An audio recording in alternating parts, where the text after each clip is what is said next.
स्वागत है आप सभी का NSC एडू वर्ल्ड में। बच्चों इधर जो लाइव क्लासेस मैं दे पा रहा हूँ वो लगभग मैंने जिस दिन से रूटीन बनाया है और किसी वजह से हमारे इसमें देर हो जा रही है, तो मैंने सोचा कि एक्चुअली दरअसल मेरा एग्ज़ाम है, तो मैं अपने प्रिपरेशन में थोड़ा सा बिजी हो पा रहा हूँ और टाइम नहीं मिल पा रहा। कोचिंग का भी थोड़ा सा वर्क हो जाता है जिस वजह से, तो मैंने सोचा कि क्यों नहीं आपका भी पढ़ाई बाधित ना हो, इसीलिए मैंने ये वीडियो आपका बना दिए है। आप सभी से रिक्वेस्ट रहेगा कि आप इसे टोटल देख लीजिएगा। आज का जो टॉपिक है हमारा है वो हार्म प्रिंसिपल है, हानि सिद्धांत। तो हम लोग इसे लेकर चलेंगे।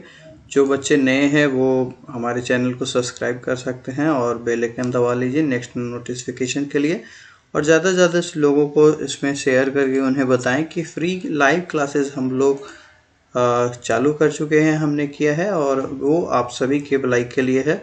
और ये जो भी बच्चे इस बार हमारे साथ ज्वाइन करेंगे उन्हें 12th की भी पढ़ाई लाइव क्लासेस में फ्री ऑफ कॉस्ट ही रहेगी, उसके कोई चार्जेस नहीं है। ठीक है बच्चों, तो आज शुरू करें हानि सिद्धांत। ये पॉलिटिकल साइंस में आज आपका रूटीन के अकॉर्डिंग पॉलिटिकल साइंस ही है, इस वजह से मैंने पॉलिटिकल साइंस ही चूज़ किया है। तो जो बच्चे नए हैं वो हमारे से कांटेक्ट कर लीजिएगा। आपका व्हाट्सएप नंबर हमारा इसमें दिया हुआ होगा, आप वहाँ से मेरे से कांटेक्ट कर सकते हैं। हानि सिद्धांत क्या है? सबसे पहले इसका शुरुआत कैसे हुआ, किसने किया, ये सारा आज फंक्शन हम लोग डील करने वाले हैं कि हानि सिद्धांत क्या है, यह इसका सिद्धांत किसने दिया था। ये टोटल की कहानी जो है इसको हम समझेंगे, हिंदी में भी समझेंगे और इंग्लिश में भी, बिकॉज हमारे पहले से ये कोशिश रही है कि दोनों तरह के बच्चों को हमारे से कोई दिक्कत ना हो, इसलिए हमने हिंदी और इंग्लिश दोनों को लेकर चला है। कहते हैं कि इस सवाल का जो मैंने क्वेश्चन किया है कि हानि सिद्धांत क्या है, तो इस सवाल का संतोषजनक जवाब देने के लिए हमें प्रतिबंध सीमा आरोपित करने की सक्षमता और उनके परिणामों से जुड़े मुद्दों को देखना होगा। कहते हैं कि इस सवाल को जवाब देने के लिए थोड़ा समझना होगा और अपनी क्षमता, अपनी जो है उसे बढ़ाकर देखना होगा। हमें एक और मुद्दे पर ध्यान देना होगा कि जिसे जॉन स्टुअर्ट मिल ने अपने निबंध ऑन लिबर्टी में बहुत प्रभावपूर्ण तरीके से उठाया है। देखो बच्चों, एक चीज़ मैं बताऊंगा कि मैं पहले से ही आप लोगों को ये बताते चाह रहा हूँ कि जो भी ऑब्जेक्टिव क्वेश्चन निकलेंगे वो इसी बुक से निकलने वाले हैं 11th में, और मैं उसको आपको एक भी ऐसा क्वेश्चन निकलने नहीं दूंगा, वो मैंने पहले से ही बता दिया है। तो यहाँ पे एक ऑब्जेक्टिव क्वेश्चन ये है कि जॉन स्टुअर्ट मिल ने अपने पुस्तक यानी एक निबंध उन्होंने लिखा है, ऐसे उन्होंने ये लिखा है, तो उस पे उसका नाम है ऑन लिबर्टी। तो कहते हैं अब ऑन लिबर्टी को किसने लिखा है, तो जॉन स्टुअर्ट मिल ने। तो इसे आप लोग नोट डाउन कर सकते हैं। नेक्स्ट है राजनीतिक सिद्धांत के विमर्श में इसे हानि सिद्धांत कहा जाता है। यानी जॉन स्टुअर्ट मिल ने जो ये निबंध लिखा है ऑन लिबर्टी, इसको प्रभाव तरीके से उठाया गया, और राजनीतिक सिद्धांत यानी कि जो हम अभी पढ़ रहे हैं, ये इस लैंग्वेज में, इस भाषा को, इसे विमर्श के साथ हानि का सिद्धांत कहा गया है। तो उसी में मिल का जो कथन है उसको थोड़ा सा समझने का प्रयास हम लोग करेंगे। कहते हैं कि सिद्धांत यह है कि किसी के कार्य करने की स्वतंत्रता में व्यक्तिगत या सामूहिक रूप से हस्तक्षेप करने का इकलौता लक्ष्य आत्मरक्षा है। सभ्य समाज के किसी सदस्य की इच्छा के खिलाफ शक्ति के औचित्यपूर्ण प्रयोग का एकमात्र उद्देश्य किसी अन्य को हानि से बचाना हो सकता है। ये किसका कथन है? ये भी क्वेश्चन है कि ये किनका कथन है। इस तरीके से अगर कोई पूछता है भी बताना। तो इसका है जॉन स्टुअर्ट मिल, ये मिल का कथन है। उन्होंने इस सिद्धांत में ये व्याख्या किया था। मिल ने यहाँ एक और महत्वपूर्ण विभेद को सामने रखा था, वो ये कि स्वयं संबंध और प्रसंबंध कार्यों में अंतर भी उन्होंने बताया है। स्वयं संबंध वे कार्य होते हैं जिनके प्रभाव केवल इन कार्यों को करने वाले व्यक्तियों पर पड़ता है। इस लाइन को देख लो, क्योंकि पूछता है स्व संबंध क्या है। क्वेश्चन है यहाँ पे कि स्व संबंध क्या है। हिंदी वाले बच्चे इस प्रश्न को ध्यान में रखिएगा, स्व संबंध क्या है। तो स्व संबंध क्या है, इसके लिए मैंने आपको बता दिया। स्व संबंध वे हैं जिसमें कि केवल इन कार्यों को करने वाले व्यक्तियों पर इसका प्रभाव पड़ता है, जबकि प्रसंबंध कार्य वे कार्य होते हैं जो कर्ता के अलावा बाकी लोगों पर भी प्रभाव डालता है। प्रसंबंध क्या है, अब अगर क्वेश्चन होगा तो यहाँ पे क्या हम लिखेंगे बच्चों, वे कार्य जो कर्ता के अलावा बाकी लोगों पे भी पड़ता है। प्रसंबंध का कार्य हो गया वे कार्य जिन पे कर्ता के अलावा भी बाकी लोगों पे पड़ता है। ठीक है, अब इसमें आपका ये हो गया स्व संबंध क्या होता है। तो स्व संबंध वो संबंध वे कार्य जिसका प्रभाव केवल कार्य करने वाले व्यक्ति पे पड़ता है।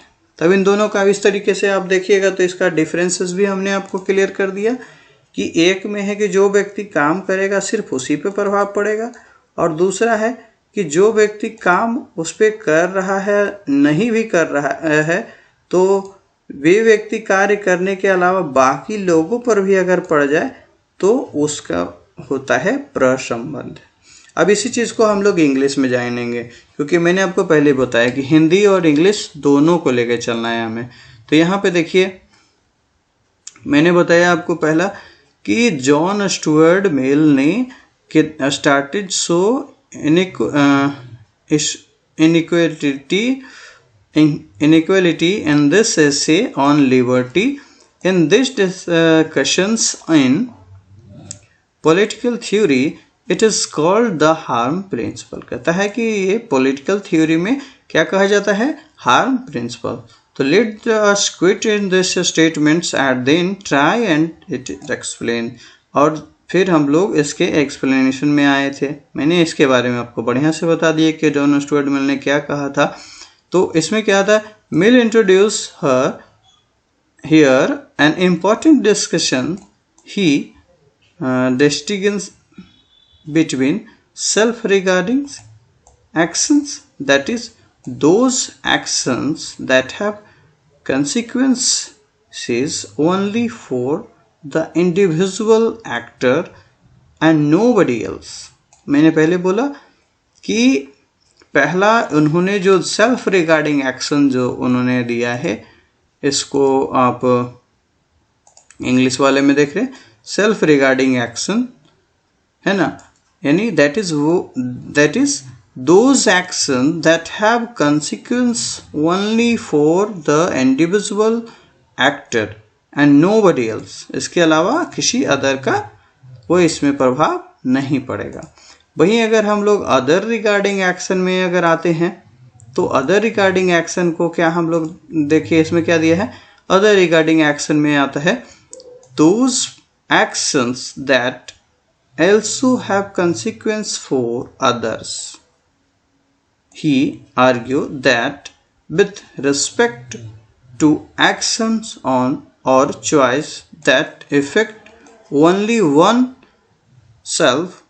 self-regarding actions, है ना, जिसमें सिर्फ एक होगा वो सेल्फ रिगार्डिंग, और जिसमें एक के अलावा बाकी भी आ जाए तो वो हो गए अदर रिगार्डिंग एक्शन। यहाँ पे ये दोनों कार्य मैंने आपको क्लियर हो गया। अब इसी तरीके से इसमें नोट्स भी हमने लिख रखा है बच्चों, तो उसे भी देख लीजिए। ये जो मेन चीज़ निकलने वाला था वो मैंने आपको इसमें बता दिया कि harm principal was developed by John Stuart Mill on liberty is the book written by J.S. Mill, John Stuart Mill, है ना.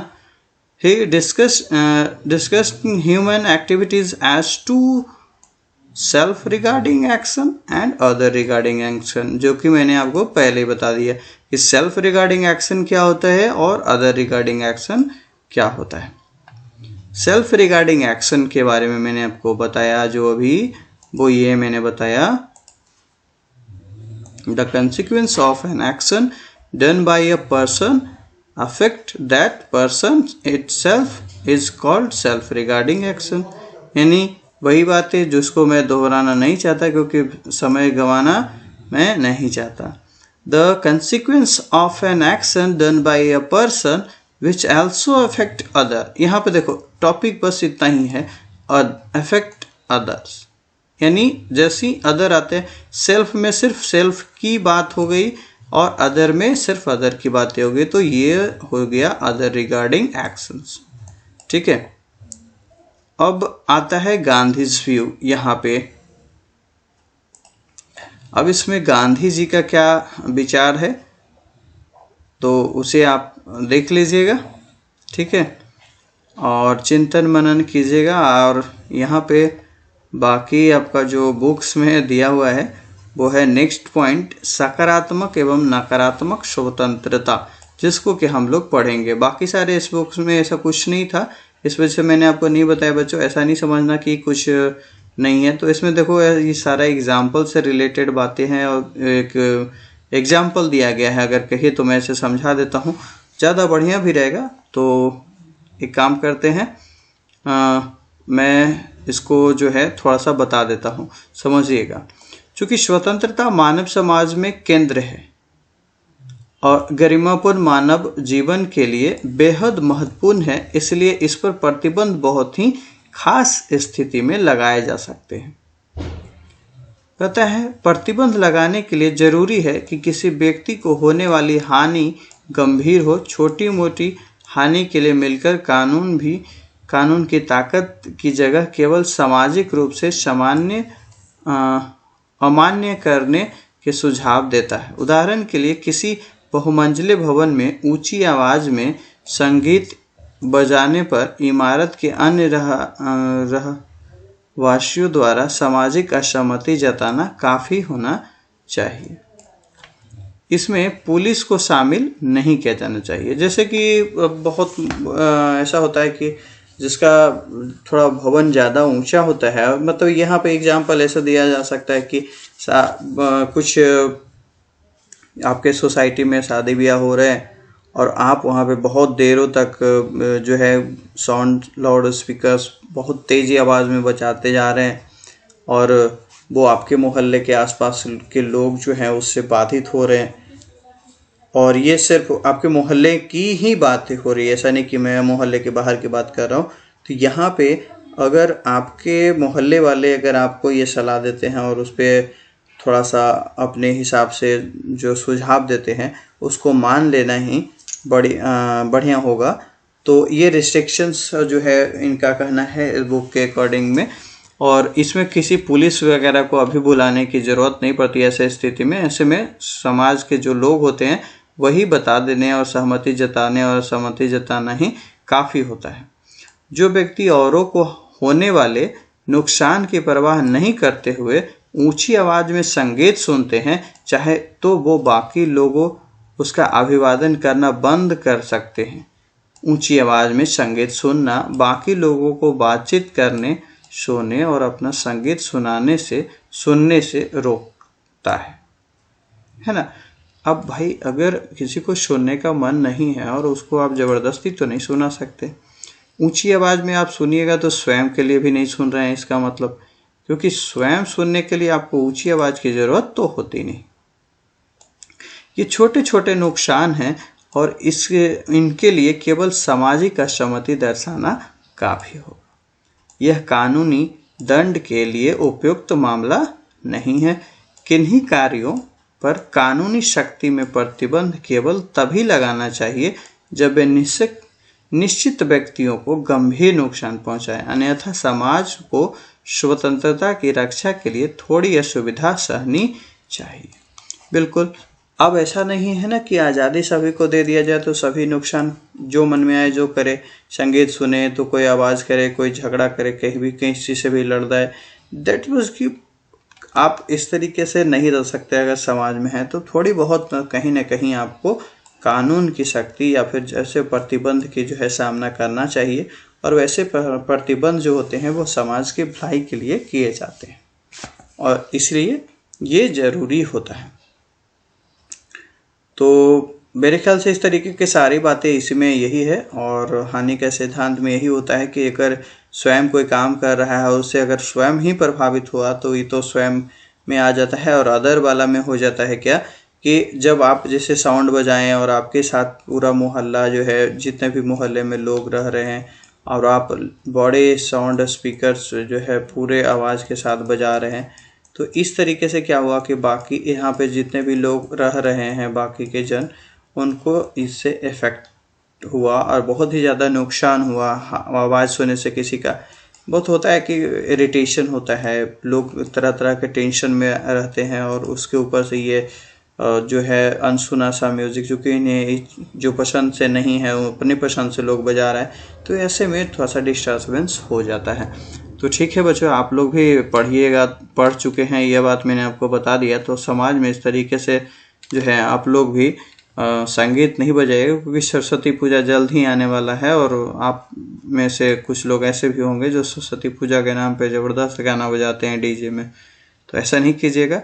चलिए ठीक है, आज के लिए ये रहते हैं और इसको आज का हानि का सिद्धांत जो है हम प्रिंसिपल एंड करते हैं। और नेक्स्ट डे जो हमारा टॉपिक होगा वो तो होगा 2.5, जिसको कि हमने पहले ही लगा दिया है, सकारात्मक एंड नकारात्मक स्वतंत्रता, पॉजिटिव एंड नेगेटिव लिबर्टी।